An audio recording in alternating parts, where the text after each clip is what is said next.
આ તરફ અરવલ્લી જિલ્લાના મોડાસામાં યુજીવીસીએલની બેદરકારી સામે આવી છે। વૃક્ષમાંથી પસાર થતા મેઇન સર્વિસ કેબલને લઈ જોખમ ઊભું થયું છે।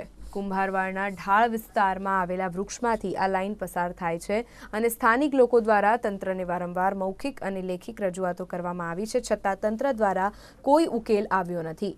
જાણે કોઈ મોટી હોનારતની રાહ જોવાઈ રહી હોય તેથી તંત્રની બેદરકારીને લઈ આ પંથકના લોકોએ યુજીવીસીએલ સામે રોષ ઠાલવ્યો હતો। મારું નામ અતુલ કુમાર નાનજીભાઈ ચાવડા છે।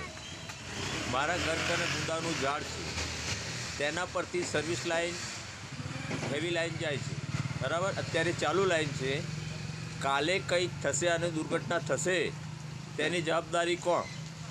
મેં એક અરજી આપેલી હતી, એનું કોઈ સાંભળ્યું નથી આ લોકોએ, એટલે મારે શું કરવું? આનું વાયર કઈ રીતનું જાય છે?